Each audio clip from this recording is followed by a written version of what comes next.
እግዚአብሔር አምላክ ጎደሎሽን ይሙላልሽ። አሜን ቅዱስ ሚካኤል አለው ይበልሽ። አሜን መከራሽን እንዳለፈ የክረምቷ ያሳልፍልሽ። አሜን የረገጥሽ ለምልም፣ አሜን የነካሽ ይባረክ፣ አሜን ያሰብሽ ይሳካ።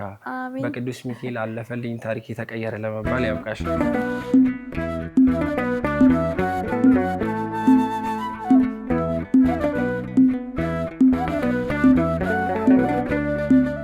ሰላም ጤና ይስጥልን። ወደ ኢቲአርት ሚዲያ ቤተሰቦቻችን እንደምን አላችሁ? እንደምን ከረማችሁ?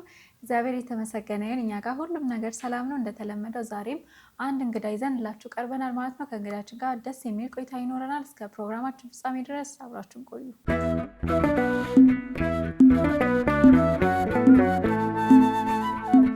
እየተመለከታችሁ ያላችሁት ኢቲአርት ሚዲያ ነው። ኢቲአርት ሚዲያ ላይ ደግሞ የወጣቶችን ሕይወት የሚዳስሰው ዝግጅታችንን ነው እያያችሁ ያላችሁት ማለት ነው። አሁንም እስከ ፕሮግራማችን ፍጻሜ ድረስ አብራችሁን ቆዩ። እንኳን ደህና መጣ። እንኳን ደህና ቆያችሁ። እንዴት ነህ? እግዚአብሔር ይመስገን፣ ሁሉ ሰላም፣ ሁሉ መልካም። በመጀመሪያ ጥሪያችንን አክብረ የህይወት ልምድ ልታካፍልን ስለመጣህ እጅግ አድርገን በጣም እናመሰግናለን። እኔም ከልቤ በጣም ነው የማመሰግነው እንግዳችሁ አድርጋችሁ ስለጋበዛችሁ። እስቲ በመጀመሪያ እንታወቂያ። ብዙ ሰው በቲክቶክ ስም ያውቃል፣ ግን ትክክለኛ ስምህን ንገረን። ከዛ የተወለድክ የታደግክ የሚለው ነገር። የቲክቶክ ስሜም ከሎርማን ስሜ ጋር ተመሳሳይ ነው። ቀጣይ የተጨመረበት ዳዊት ዘቅዱስ ፋኑኤል የሚለው የመላኩ የቅዱስ ፋኑኤል አካባቢ ነዋሪ ስለሆንኩኝ አባቴን እሱ አድርጌው ነው መጣሪያዬን እሱ አድርጌው ነው። ዳዊት ግርማ ሙሉ ስሜ። ተወልጄ ያደኩት እዚሁ ወደ ጀሞ ይባላል በሰበታ በኩል ያውቁታልና አሁን ደግሞ የምኖረው አዲስ አበባ ላይ ነው። አዲስ አበባ ህይወት እንዴት ኑሮ እንዴት ነው? በአዲስ አበባ በጣም ደስ ይላል። እየተፍጨረጨረ ነው። ቆንጆ ነው። ከአገልግሎት ጋር ቆንጆ ነው። እግዚአብሔር ይመስገን። እንግዲህ ዳዊት በጣም ነው ማመሰግነው። እንዳልኩ ከቲክቶክ ላይ ከ600,000 ፎሎወርስ በላይ አለክ እና በጣም ብዙ የምትሰራቸው ስራዎች አሉ። ሰውም ነው ሪኮመንድ ያደረገን ይሄ ልጅ እስኪ ጋብዘሽ ስለ ህይወት ልምዱ ያካፍለን። የሚያካፍለው የህይወት ልምድ አለ አሉኝ። እኔ አላቅም እንግዲህ ምን እንደሆነ። የዳዊት የልጅነት ህይወት እንዴት ነበር? ማስታወሰው የልጅነት ህይወት የለኝም። ያው ብዙ ሰዎች የልጅነት የሆነ የሚጣፍጥ ነገር የሚኖራቸው የሚጣፍጥ ነገር የለኝም። ልጅነቴን ቀምሼ እንደ ሰው ተጫውቼ ምናምን ያሳለፍኩት ነገር የለኝም። ከቤተሰብ ጋር የመኖር እድሉን አላጋጠመም? ቢያንስ እስከ 8ኛ ክፍል ያለውን ወደ 8 እስክዘዋወር ያለውን ያው እናቴም ናት አባትም እናትም ሆነ ያሳደገችኝ። ከእሷ ጋር የመኖሩ እስከ 8ኛ ክፍል ያለው ወይ ደግሞ በእድሜ ገደብ ከተባለ እስከ 15 ዓመት ያለውን አብሬያት ኖሬያለሁ። ከዛ በኋላስ ምን ተፈጠረ? ዳዊት ምን ገጠመው? የልጅነት ህይወቱን በዚህ ልክ አላውቀውም እስከመባል ያደረሰ የሆነ ነገር ቢኖር ነው አይደለም? ሁላችንም የሆነ ማንሳት የማንፈልጋቸው ወይም የሚከብዱን የህይወት ታሪኮች አሉ፣ ግን ለዛ መንስኤ የሚሆን ነገር ደግሞ አለና የልጅነት ህይወትን እስካለማስታወስ ድረስ ያደረሰ ከ15 ዓመት በኋላ ብቻህን ለመኖር የተገደድክባቸው ነገሮች ምንድን ናቸው? በሰዓቱ ምን መሰለሽ፣ ያው ብር በጣም ብዙ ነገር ያሳጣሻል። የሆነ ትንሽ ብር መጥቶ እኔና ወንድሞችን ያው ቤተሰብን ፈትኖ አለፈ። ያ ብር ሲያጋጨን ደግሞ እኔ ለቅቄ ወጣሁ። ለቅቄ ስወጣ ብዙ የማይረሱ ነገሮች ለሰው የማይናገሩ እግዚአብሔር አምላክ በሚያውቀው ያው ሶሻል ሚዲያ ስለሆነ ሳይሆን በጣም ብዙ ረሃቦችን፣ ብዙ ሱሶችን፣ ብዙ ውጪ ማደሮችን ያየሁበት ዓመት ነው። ለ6 ወር ምናምን ከዚህ በፊትም ተናግሬያለሁ እና 6 ወር ገደማ አካባቢ ኮንዶሚኒየም ላይ አሳልፌያለሁ። ከውጪ ማለት ነው። እየተሰራ ነበር ቅዱስ ፋኑኤል አካባቢና አሁን አልቆ ተገብቶበታል። እዛ ላይ ለ6 ወር ምናምን ቆይቻለሁ። ሰብሮኝ ያለፈ ጊዜ ላስታውሰው የማልፈልገው የትንሣኤን በዓል ያው ከቤተሰብ ጋር የምታሳልፊበት የምትደሰችበት፣ ብዙ ጊዜ ደግሞ በእኛ የትንሣኤ በዓል ይሄ ዶሮ ምናምን የሚበላበት ሌሊት ያ ነው እና የትንሣኤ በዓል ሲመጣ ሁሌ የሚረብሸኝ አሁንም ድረስ ይረብሸኛል። እኔ ከቅዱስ ሚካኤል ውጭ ረድቶኝ ራቤን አስታክሶ ስቃይን አሳልፎ እዚህ ያደረሰኝ ዛሬ ይህ 600,000 ተከታይ ምናምን የእሱ ክብር ነው። ትሞታለህ እንኳን ተብዬ ሐኪም ቤት ገብቼ በጣም ብዙ መከራዎችን በቅዱስ ሚካኤል አልፌያለሁና ቢያንስ አሁን ከሱስ ከወጣሁበት ያለውን አመት ብቻ ነው የምወዱ። አሁን ይሄን እየጠየቅኩ ያለሁት ያው በጣም ከባድ ነው፣ ምንም ጥያቄ የለውም ያስታውቃልና፣ ግን ከአንተ ህይወት ብዙ የሚማሩ ልጆች አሉ። ይህንን ፕሮግራምም ወጣቶች ገና ይሄ አሉ 15-16 ዓመት ልጆች ስለሚያዩት ቢያንስ የህይወት ውጣ ውረዶች ምን ምን ይመስላሉ የሚለውንም ጭምር ነው። አንዳንድ ሰው ተቸግሮ ከቤተሰብ ተለይቶ ይኖራል።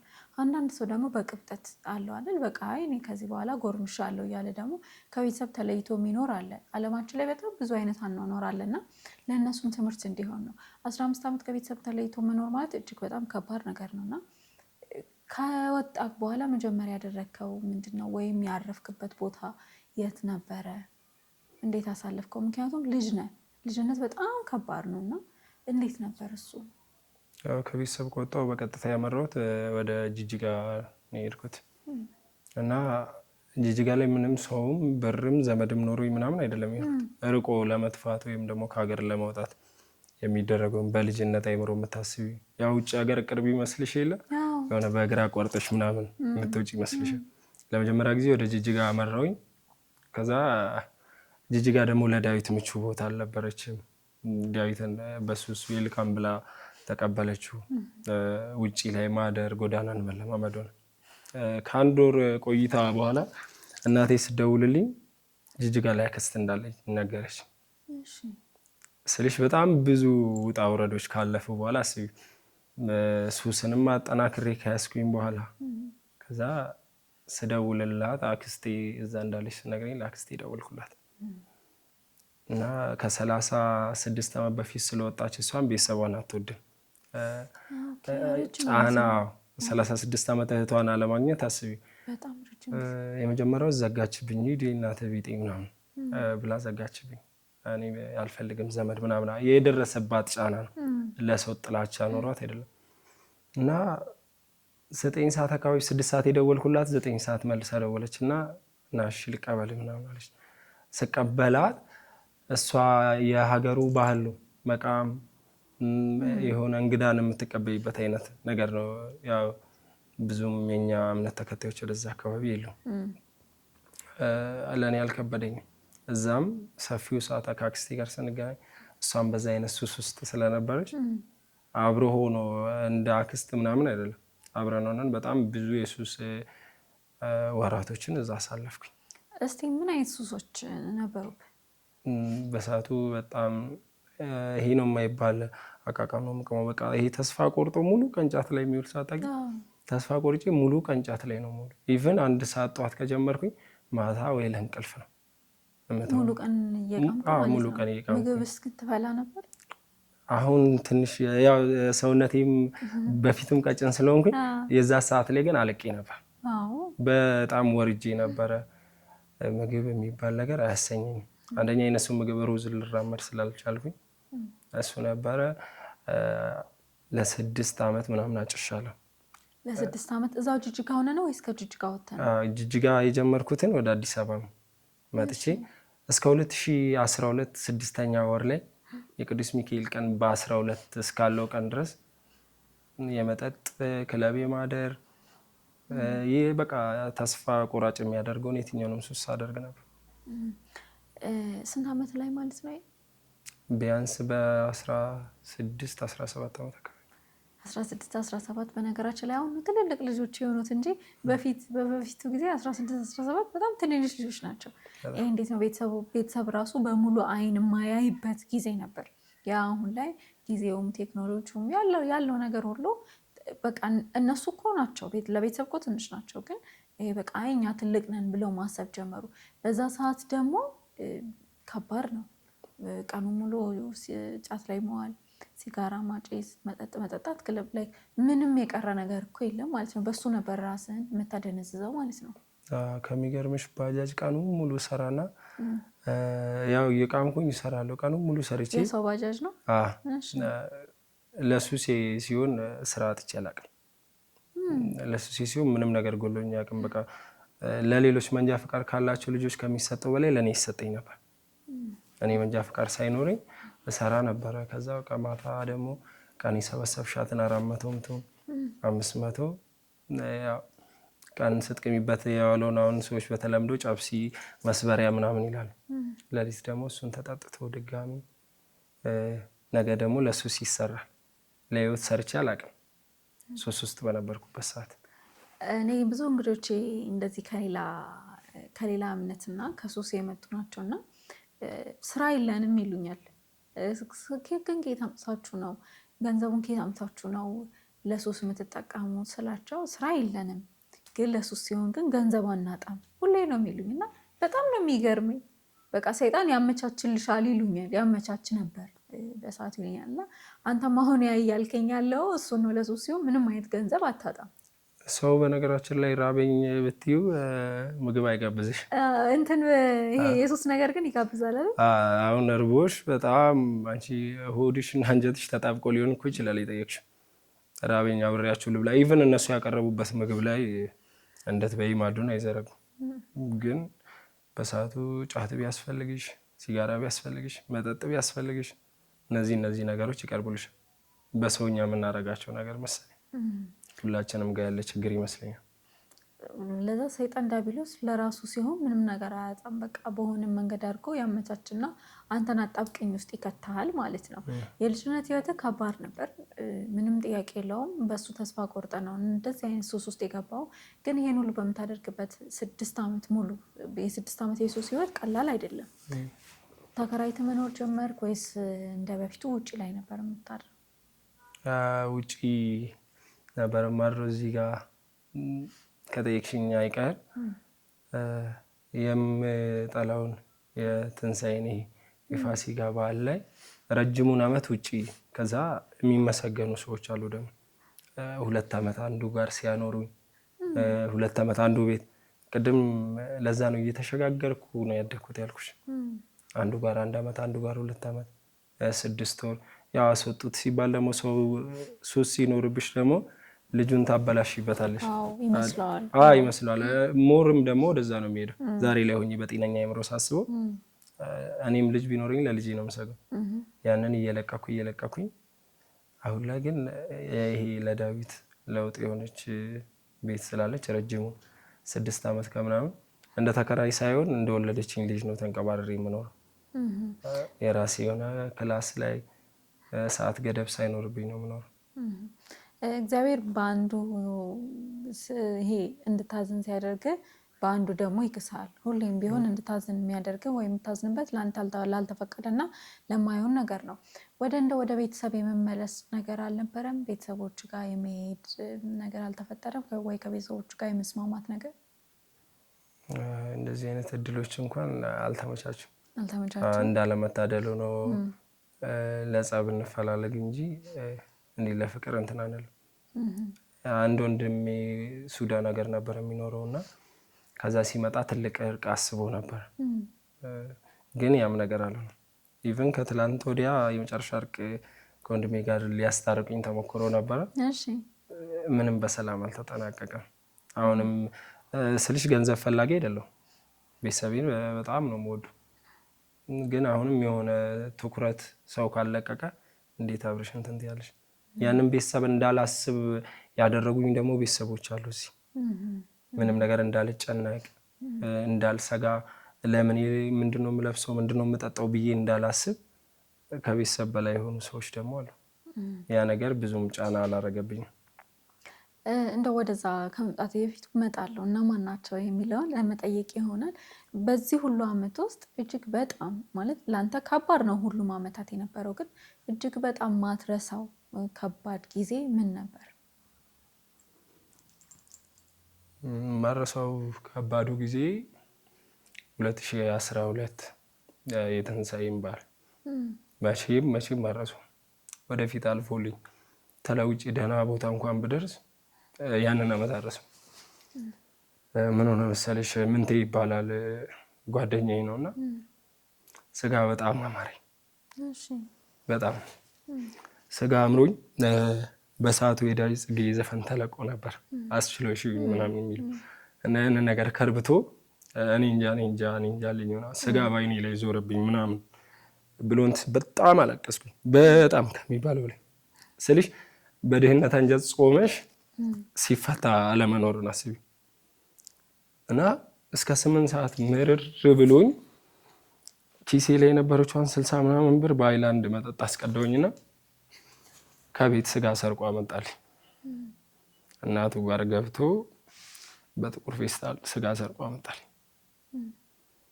በቃ ሲመጣ ሳየው ስጋ መሆኑን ሳይ የተቸገርኩበት መሆኑን ሳይ ያንን አመት በቃ ከአይምሮዬ መቼም አይጠፋ ስልሽ እያንዳንዱን አመታቶች እኮ ታለቅሻለሽ፣ ግን በዱርዬ ልቤ ነው የጾምኩት።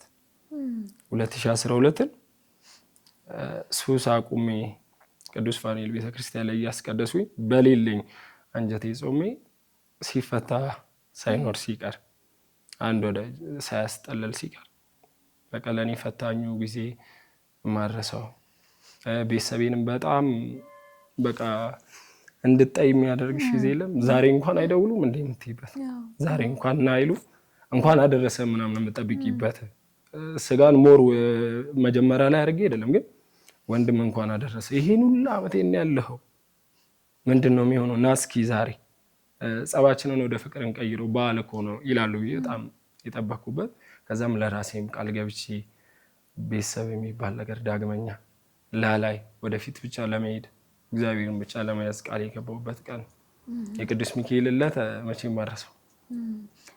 በ12 ነበር። አይ በዓሉማ የሆነው እኔ ግን በ12 እኔ ለውጤን የጀመርኩበትን ቀን እዛው ወር ላይ እስኪ ንገረኝ እንደው ከዚህ ሁሉ ውጣ ውረድ በኋላ ከ6 ዓመት የሱስ ህይወት በኋላ ዳዊት እንዴት ነው አሁን ያለበት ደረጃ ላይ ደረሰው? እንዴት ወጣ? ምክንያቱም ሱስ ቀላል ነገር አይደለም። ሱስ ነው። አሁን ሲጋራ፣ መጠጥ፣ ይሄ ክለብ መውጣት፣ ጫት ምናምን ሲሆን ደግሞ የበለጠ ያከራዋል ሱሱን እና ከዚህ ሁሉ ከ6 ዓመት ቆይታ በኋላ በምን ምክንያት እንዴት ወጣ? እስቲ ዘርዘር አድርገህ ንገረኝ። የቅዱስ ሚካኤል ዕለት ነበረ። ቀኑ 12 ነው። ሲጋራ በጣም ነው የማጨሰው በጣም እና ኪሴ ላይ የነበረኝን እንዳለ ብር ሲጋራ ገዛሁበት።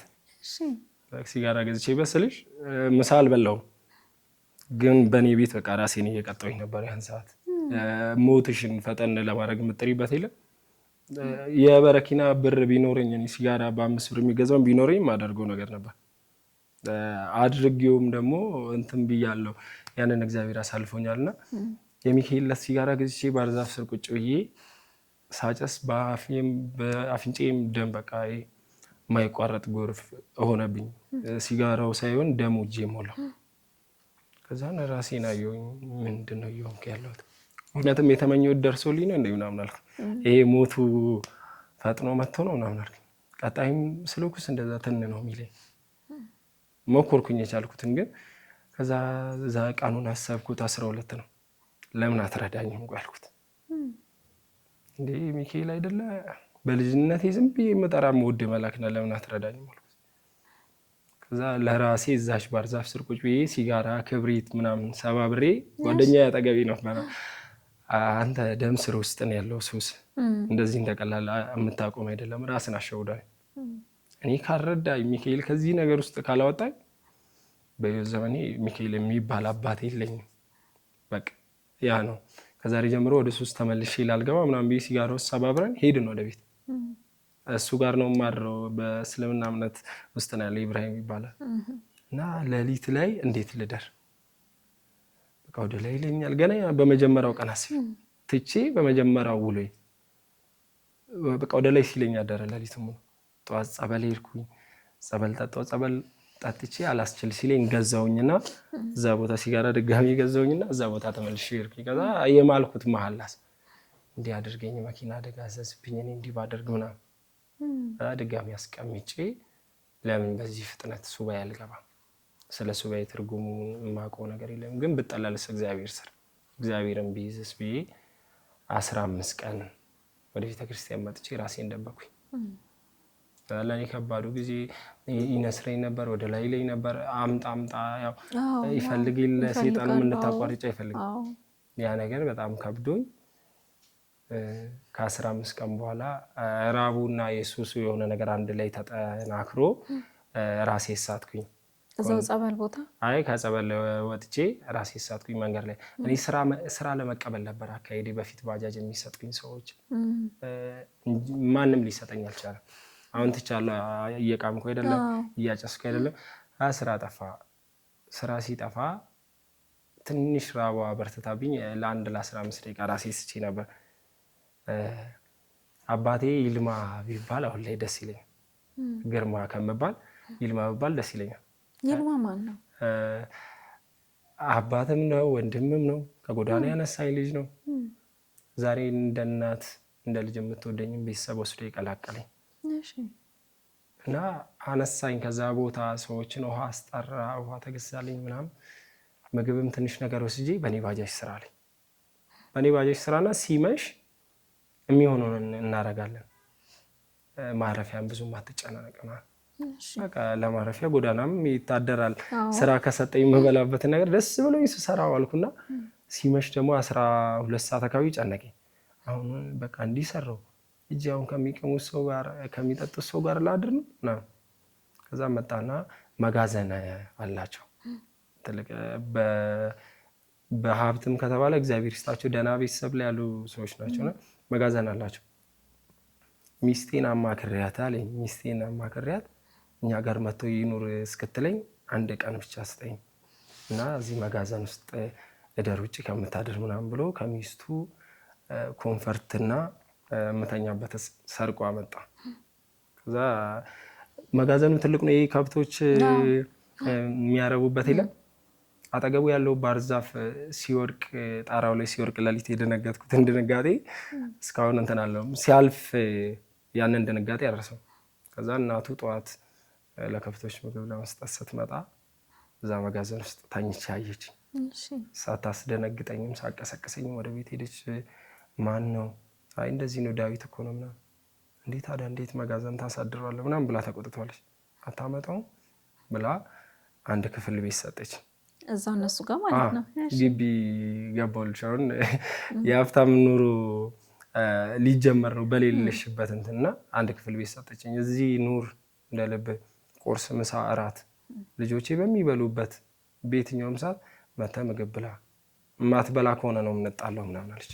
መተህ ማትበላ ከሆነ ቤቴ ላይም የመኖር እንትን የለም። ግን እንደ ልጅ አንተ እንደ እናት ካየኝ ከዛ ስቀርባት እናት ታስንቃለች። ያላየውን ፍቅር አገኘ። በቃ እኔ ለመጀመሪያ ጊዜ ቤተሰብ እንክብካቤ ወንድምዮ ምናምን መባል ናፍቆኝ የነበረውን በእነሱ አገኘ። ወንድምዮ ቁርስ እንብላ ምናምን ይሉኛል። ቤቱ ላይ 2 እህቶች አሉ። እነሱም የኛ ወንድም ልደቴን ማክበር ጀመሩልኝ። እግዚአብሔርን ልደቴን ማክበር ጀመሩ። እኔ ቤተሰብ ይረሳል ሙሉ ለሙሉ ስልሽ ለተሰቃየሁበት ስቃይ ሳይሆን የረሳኋቸው ይሄ ቤተሰብ ካሰኝ። ንስሐ እንድገባ አደረጉኝ። ወደ ቤተክርስቲያን ረጅም ሰዓት ሱባኤ እንድቀመጥ ሱባኤ ቦታ ምግብ እየላኩልኝ ሳይሰለችው።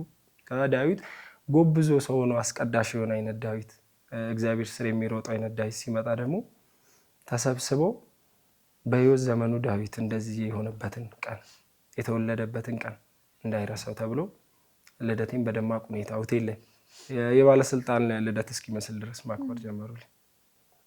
ተመስገን ነው። ታልፎ ምንድን ነው ማድረግ ያለብኝ? ነገ ህልሜ ምንድን ነው? ዘፋኝ መሆን እፈልግ ነበረ። የዛሬና ያደርገውና ሶሻል ሚዲያ ላይ እንደዚህ መንፈሳዊ ከመሆኔ በፊት ዘፋኝ መሆን እፈልግ ነበር። ሶሻል ሚዲያ ላይ መጥቼ ቲክቶክ የሰፈር ልጆች ከፈቱልኝ ብሰራ ምናምን ብሎ። ከዛ ቲክቶክ ከፍተው ሰጡኝ። የማርያም ልጅ 38 ብሎ አሁን የቀየርኩት ቅርብ ሰዓት ብሎ ከፈቱልኝ እና ከኔ ህይወት ጋር የሚሄድ መዝሙር ሳገኝ የቴዎድሮስን መዝሙር ሳገኝ ምን የሚለው ነው? እኔ አንተ ቤት እኔ አንተ ፊት የምቆም ሰው አይደለሁም። እውነት ነው፣ የምቆም ሰው አይደለም። ከነጭራሹ ቤተክርስቲያን አካባቢ መቆም የሚገባኝ ሰው አይደለሁም። እና ያንን ሳገኝ ፖስት አደረኩኝ። ፖስቼ ከሳምንት በኋላ ስገባ 80 ምናምን ሺህ ቪው አለው። በዛ ሰዓት ኮሜንቱ ደስ ሲል አዘማመር ችግር ውስጥ መኖር ቪዲዮ ላይ ይታያል ምናምን ማለት ጀመረ። የተጎዳ ሰው መሆንን ይታያል ምናምን። ከዛ ለምን ቲክቶክ አልሰራ ብዬ ወደ ቲክቶክ መጣሁኝ። ለመጀመሪያ ጊዜ በ5000 ፎሎወርስ መድኃኒዓለም ወደ ከጀርባ የሆነች ገጠራማ ቤተክርስቲያን አለች። በ5000 ምናምን ፎሎወርስ ለመጀመሪያ ጊዜ መድኃኔዓለም ቤተክርስቲያን ላሰራ ብዬ ተቀብያቸው በ8 ወር ውስጥ ነው ቲክቶክ ላይ አሰባስበን በ8 ወር ውስጥ ቤተክርስቲያኑ ሰርተን ያስመረቅነው። በጣም ደስ ይላል። ያውም አሁን ላይ ባለውበት ፎሎወርስ አይደለም እና መታየት ጀመርኩኝ። እግዚአብሔር ቤቱን ሰርቼለት አለለም አረብ ሀገር ያሉ የማዳም ቅመሞች ሰርተው በእነሱ እኔ መታየት ጀመርኩኝ። በጣም መለቀው ነገር ይታያል እና ምርቃት አሁን ከሁሉም ጋር በጣም ቫይራል የሆነ ምርቃት ነው በየበዓላቱ አንተ የምትመርቀው ምርቃት በጣም ብዙ ሰው ጋር ይደርሳል። ምርቃት ከሰው ጋር በጣም ተደራሽነቴን አሰፋው። ከመሬት ተነስቼ አይደለም ያው ጉዞ ሲሄድ ይጠይቁኛል መኪና ላይ ለምንድነው የምትመርቀው ከምን ተነስተ ነው ምናምን ይሉኛል። እኔ ሚካኤል እንጀራ ይስጣችሁ ስል ሚካኤል እንጀራ ሰጥቶኝ፣ ሚካኤል ቀን ያወጣላችሁ ሲል ሚካኤል ቀን አወጥቶልኝ፣ ሚካኤል ከጎዳና ያንሳችሁ ስል ሚካኤል ከጎዳና አንስቶኝ፣ በሚካኤል እንጀራ ስለበላሁኝ ሰዎች ተማምነው በሚካኤል እንጀራ እንዲበሉ ብዬ ሚካኤል እንጀራ ይስጣችኋል። እምመርቃቸው እንዳለ በምቾት የመጣው ልጅ ስላልሆንኩኝ ነው። ከሱስ ስለመጣው ስለኖርኩኝ እንጀራ ስላገኘሁበት ማረፊያ ስላገኘሁበት ለዛ ነው ምርቃት የምመርቀውና ከልቤ የሆነ ነገር ስለሆነ ለቪው ስለማልሰራ ለላይኩ አልጨነቅም። ኮሜንት ገብቼ ማንንም መልሼ አላውቅም። ምናልባት በርታ ጀግና ሰፖርት እናድርግም ያለኝ ሊኖር ይችላል፣ ግን ለዛ ለቪው እና ለሆነ ነገር የምጨነቅ አይነት አይደለም። አልሰራም ለዛ። ስለዚህ ምርቃቱ ሞር ከህዝብ ጋር በጣም አገናኘን። ስንት ፎሎወርስ አለው አሁን ላይ? እስከዚህ ኢንተርቪው ሰዓት 604,000 ህዝብ ፎሎወር ነው። ምን ያህል ጊዜ ነው ቲክቶክ ከጀመርክ? 1 ዓመት ከ6 ወር ወይ ከ4 ወር እንደዚህ። አንድ ዓመት ከ4 ወር እኮ 600 ምናምን ማግኘት በጣም ከባድ ነገር ነው፣ የማይታሰብ ነገር ነው በተለይ በአሁኑ ሰዓት እና ደግሞ ጥሩ ነገር የሚሰራ ሰው ብዙ ቪው ፎሎወርስም የለውም። ይሄ መጥፎ የሚያደርጉ የሚሳደቡ ምናምን ናቸው የሚበዛው እና ምን ያህል ሰው ጋር ተወዳጅነት እንዳገኘክ ነው ይሄ የሚያሳየውና ከምንም በላይ ደግሞ እግዚአብሔር ባሳለፍካቸው የልጅነት ቁስሎች ላይ አሁን በትልቁ እየካሰ ነው። በጣም ምን ይሰማል? ያለፈው ህይወት አለ፣ አሁን የምትኖርበት አለ። አንዳንዴ እግዚአብሔር የሚያደርግልን ነገር ከመብዛት የተነሳ ይሄ ለመመስከር ለመናገር ተቸግራተክ።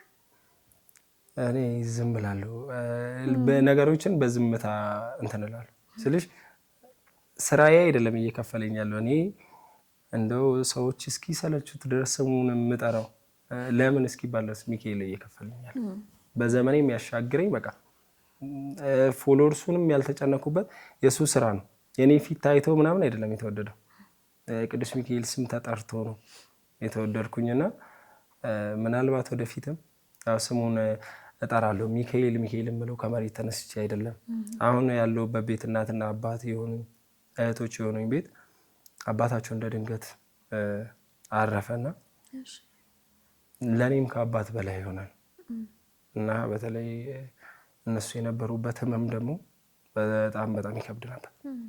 የዛን ቀን መድኃኔዓለም ቀብረን ተመለስንና ድንኳኑ በጣም ትልቅ ነው፣ እንጀራ አምጡ ሲባል እነሱ እንዳይነሱ እነሱ ያሉበትን አስቢ፣ አባቱን ያጣ ሰው እና እነሱ ቁጭ እንዲሉና እንዲረጋጉ ምናምን ብዬ እንጀራ ለማምራት እንጀራ ላመጣ በሩጫ ሲሄድ ትንሽ ዝናብ ዘንቦ ነበር።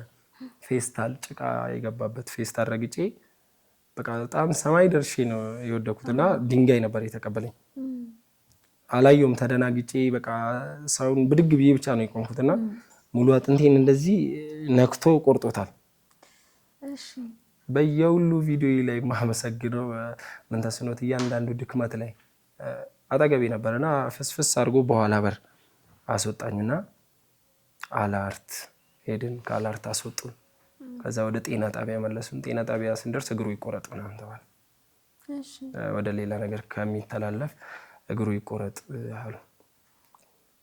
ህመሙ በጣም ጸንቶብኝ ሰመመን ውስጥ ይሄ የመሄድ የመምጣት የምትሞቺ ምናምን የሚመስልሽ እንደዛ አይነት ስሜት ውስጥ ሆኜ ምንቴ ከዶክተሮች ጋር ሲከራከር እሰማዋለሁ።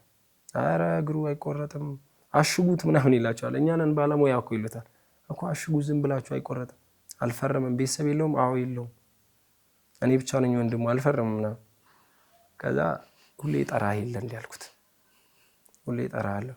ከሱስ አውጣኝ ስል ታወጣኛለህ፣ ከራብ አጥግበኝ ስል ታጠግበኛለህ። እንዴት በአንተ ቀን እግሬ ይቆረጣል? እንዴት በቅዱስ ሚካኤል ቀን እግሬን እንዴት አጣለሁ?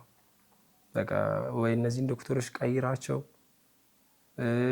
ወይ ደግሞ እኔን ከዚህ የሆነ ነገር አውጣኝ። አንደኛ መውጣት አይቻልም ብሎ በሩን ቆልፎታል፣ ወደ ሌላ እንትን ይሄዳል ምናምን ብሎ ከዛ ሰዓቱ 11 ሰዓት ከምናምን ወደ 12 እየሄደ ነው።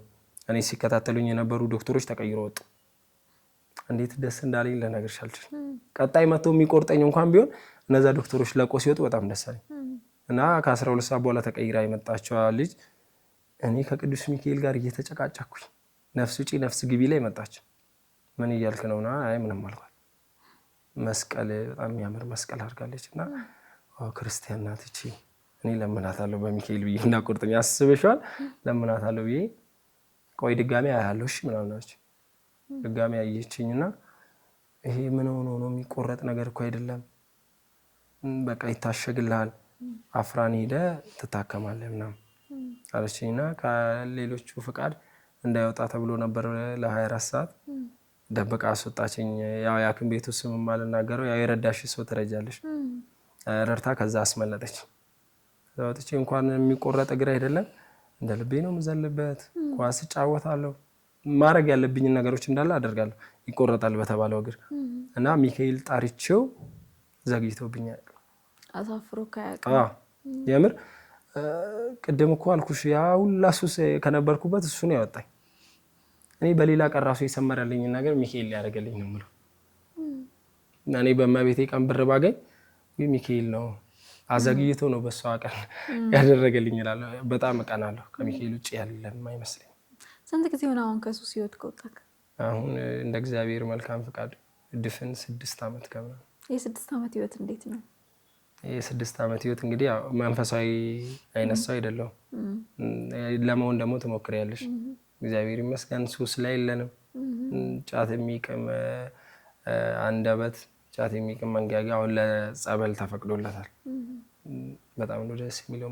አርፍ ያለው ቤተክርስቲያን እንደዚህ ናት እንዴ ብያለሁ። ክርስትና እንደዚህ ናት እንዴ? ቅዳሴን ያወቅኩበት ጊዜ፣ ሱባኤ የገባሁበት ጊዜ፣ ገዳማቶችን ዞሬ ያየሁበት ጊዜ፣ በዚህ 6 ወር ውስጥ ወደ 56 ገዳም ሄጃለሁ። አሁን ከጻፍኩት ደፍተር ላይ እግዚአብሔር በጣም እኮ የምታደል እኮ ነው። በቃ ከሱስ ዓለም ወደዚህ ከመጣሁ በኋላ እንዳለ ገዳማት ላይ ነው ትኩረቴ። በጣም ጥሩ ነው፣ ደስ ይላል። ምክንያቱም እግዚአብሔር በተጎዳህበት ነገር ላይ ሲክስ ያለው ስሜት ደግሞ ቀላል አይደለም። የቤተሰብ ህይወትን፣ የቤተሰብ ጣፋጭ ጊዜን፣ የቤተሰብ እንክብካቤን አላየህም፣ ግን እግዚአብሔር እዚህ ጋር አምጥቶ ደግሞ ምንም በማትዛመደው ሰው ቤተሰብ አደረገክ፣ እንደ ልጅ ወሰደ። ከዚህ በላይ ምንም ውለታ ሊውልልህ አይችልም። በጣም ትልቁን ውለታ ነው በህይወት ውስጥ እግዚአብሔር የዋለልህ። ከሱስ አወጣክ፣ ቤተሰብ ሰጠ፣ እግሬ ሊቆረጥ ነበር ቀረ፣ በቅዱስ ሚካኤል ምልጃ ብቻ ስለአንተ እግዚአብሔር ይመስገን። ለአንተ የደረሰ ቅዱስ ሚካኤል ለሁላችንም ይድረስልን። ያው ምርቃት ላይ እንዳንተ አይደለም። አሜን። ቦታ ተቀያየረ ዛሬ ዛሬ አሜን። ቦታ ብትሆን ጥሩ እንዳንተ አይደለም። ምርቃት ስትመርቅ በጣም ጎበዝ ነህና ያው ብዙ ጊዜ ስለማይ ስለሚመጣልኝም ነው። እንደው በመጨረሻ ላይ ቀረ የምትለው ነገር ካለና በተለይ በዚህ ዘመን ላሉ ወጣቶች ማስተላለፍ የምትፈልገው መልእክት ካለ እና ላነሱ ከጎዳና ላይ ላነሱ ቤተሰቦች ምስጋና ካለ ወደ መጨረሻ ቤተሰቤን ማመስገን የማይቀር ነው። ግን እዚህ ዘመን ላይ ላሉ ወጣቶች የምመክራቸው አይነት ሰው አይደለሁም፣ ብርቱ ሰው አይደለሁም። ቀደም ብዬ ተናግሬያለሁ። እኔ ራሱ ዓለምን እንደ ማስቲካ ምጥኝ ብዬ ያስኳት ነኝ እና መንፈሳዊ አይነት ሰው ለመሆን ነው እየጣርኩ ያለሁት እንጂ መንፈሳዊ አይነት ሰው አይደለሁም።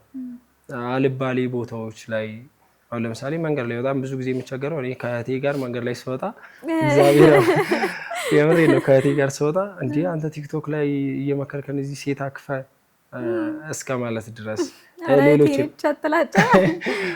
የምር እና ሆቴል ላይም በጣም የሆነ ቦታ ላይ ስትገኝ ማተሳሳች ሰው ይመስላችኋል። ፍጹም አይነት ሰው አይደለም። ደግሞ ከእርግማን ምርቃት ይሻላል አይደለም? የሆነ ኔጌቲቭ ነገር ከማሳይ ምርጥ የሆነ ነገር ባሳይ ይሻላል እና ከኔ ያው ብዙ እንዳጠብቁ ማስተምር አይነት ሰው አይደለሁም። ሚካኤል የረዳው ሰው ብቻ አድርጋችሁ አስቡት። መታየቴ በሚካኤል ነው እንጂ ከኔ እውቀት ፍሬ ምናምን የሚገኝ አዋቂ አይደለም። እንደው አንድ ፈላስፋ እኔ የማውቀው አለማወቄ ነው ብሏል። እኔ እንደዛ ነኝ። አለማወቄን ብቻ ነው እንጂ የማውቀው እውቀት ይኖረኛል ብዬ አላስብም። ማመስገን የምፈልገው ግን ቤት ለሆነችኝ እናት ለሆነችኝ እህቶችን ወንድሞችን ለሰጠችኝ ሱሰኛ የሆነው ልጅ ሳጠላ ልጆቼን ያበላሻል ሳትል አነጻ ዛሬ ላይ ያደረሰችኝ እኔ በስሟ ባልጠራት ደስ ይለኛል። ነዋሪው ግን እንዲያውቃት ሀዊ ትባላለች። ልጆቿ በሚጠራት እኔም አባዬ ብዬ ነው የምጠራት። አንቺን ክፉ አይንካብኝ። ገና ነው ሰርቼ አንቺን የማሳርፍበት በእኔ የምታርፍ አይነት ሳይሆን በቃ እኔም የራሴ ይሄ አንቺ ውጤት ነው የምልበትን ቀን እና ይልማ ብችል ዳዊት ይልማ ተብዬ ብጠራ በጣም ደስ ይለኛል። አባትም ነው ወንድምም ነው መካሪም ነው ውርቀቴን የማይፈልግ ሰው። ከዛ በዙሪያ ያላችሁ ጓደኞቼ በየማህበራት በየአድባራት የምታቁኝ የማውቃችሁ ጓደኞቼ እግዚአብሔር አምላክ ያክብርልኝ። እነዚህ 5 ሰዎች ግን እንደ ጓደኝነት በደንብ ይመስገኑልኛ። ስማቸውን እንጠራ በራቤ ጊዜ የነበሩት ሰዎች በጥጋብ ሰዓት አትርሳ የሚባለው እነ ናቲ እነ ምንቴ እነ ዘሪሁን እነ አበበ እነ ጋሹ ካሰች እናንተ በዘመኔ ስትዘከሩ ትኖራላችሁ። እግዚአብሔር ያክብርልኝ። ይሄ የምርቃቱን ቶን ስለለመድኩት አሁን ራሱ እየመረክ ያለ ያህል ነው የተሰማኝና አንዳንዴ በቃ እግዚአብሔር የተደበቀ የሆነ የራሳችን መክሊት አለን። እሱን መክሊት በሆነ ጊዜ ላይ እንድናወጣ ያደርገናል እና እግዚአብሔር ይመስገን። አንተን የለወጠ ቅዱስ ሚካኤል፣ ለአንተ የደረሰ መድኃኔዓለም ለእኛም ሌሎሉም እንደዚህ እንዳንተ አይነት ህይወት ለሚያሳልፉ በጭንቀት ውስጥ ላሉ፣ በሱስ ውስጥ ላሉ፣ በመድከም ውስጥ ላሉ፣ ተስፋ በመቁረጥ ውስጥ ላሉ ኦርቶዶክሳውያን ክርስቲያኖች ወጣቶች ይድረስልን። አንተን የሰማ ቅዱስ ሚካኤል ይስማል። አሜን አሜን። በጣም ነው የምናመሰግነው ዴቭ፣ ይሄን የመሰለ ቆንጆ ታሪክን እዚህ መተህ ስላካፈልከንና ለሌሎች ትምህርት ይሆናል ብለህ ጥሬን አክብረህ ስለመጣክ በእኔም በኢቲ አርት ሚዲያም ስም እጅግ በጣም አድርጌ አመሰግናለሁ። እግዚአብሔር ደግሞ ከዚህ የተሻለ ጥሩ ነገር ላይ አድርሶ ደግሞ በሌላ ዝግጅት ያገናኘን። አሜን አሜን። እግዚአብሔር ያክብርልኝ። እናንተንም ሳትንቁኝ የምታይበት ሰዓት አይደለም። ያው ኦርቶዶክሲያኖችን ስታበረታቱ ስትደግፉ ስለማይ ሚዲያውንም እግዚአብሔር ያክብርልኝ። ቅዱስ ሚካኤል ገና በየብራንች ያደርግላችሁ። አሜን አሜን። በጣም ትልቁ ምርቃታችን ነው። እስከዛሬ ከተመረቅነው ምርቃት በጣም ትልቁ ምርቃታችን ነው። እንግዲህ በሰላም በጤና ቆይቶ ደግሞ በትልቅ ነገር ያገናኘን። አሜን አሜን። እግዚአብሔር አምላክ ጎደሎሽን ይሙላልሽ። ቅዱስ ሚካኤል አለው ይበልሽ። መከራሽን እንዳለፈ የክረምቷ ያሳልፍልሽ። የረገጥሽ ይለምልም፣ የነካሽ ይባረክ፣ ያሰብሽ ይሳካ። በቅዱስ ሚካኤል አለፈልኝ ታሪክ የተቀየረ ለመባል ያብቃሽ። የቅዱስ ገብርኤል ወዳጅ ነሽ። ስለምወደው ነው የቅዱስ ሚካኤል እና እግዚአብሔር ያክብርልኝ። አሜን አሜን። በጣም አመሰግናለሁ። እውነት እኔም በጣም ነው አመሰግነው። ተመልካቾቻችን የዛሬው ከዳዊት ጋር የነበረን ቆይታ ይሄንን ይመስል ነበር። እጅግ ብዙ ነገር እንደተማራችሁበት የእግዚአብሔርን ቸርነት እንዳያችሁበት ተስፋ እናደርጋለን ማለት ነው። በቀጣይ በሌላ እንግዳ እስከምንገናኝ ድረስ ቸር ቆዩልኝ።